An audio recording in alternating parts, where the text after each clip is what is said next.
মেদিনীপুরের রান্নাঘরে সবাইকে জানাই স্বাগত। বন্ধুরা, আজ ঘরোয়া পদ্ধতিতে পনির রান্না করে দেখাবো। পরিমাণ মতন লবণ আর হলুদ দিয়ে পনিরটা মাখিয়ে নেব।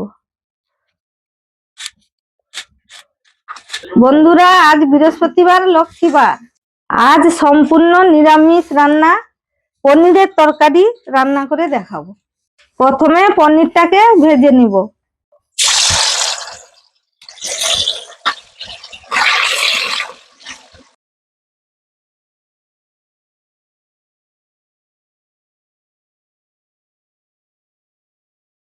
বন্ধুরা, আলুটা কেটে নিয়েছি।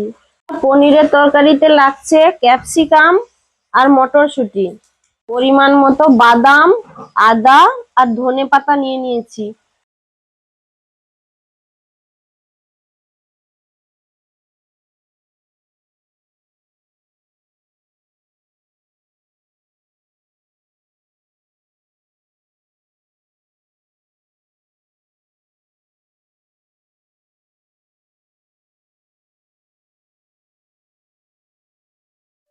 বন্ধুরা, আমার এই ঘরোয়া পদ্ধতিতে পনির তরকারিতে ধনেপাতা, বাদাম বাটা আর আদা বাটা, তেজপাতা, লঙ্কার গুঁড়ো, হলুদের গুঁড়ো, একটু সস আর আমুলের দুধ, এইটাই দিয়ে আমি রান্না করব।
বন্ধুরা, এবারে আমাদের পনিরের তরকারি রেডি।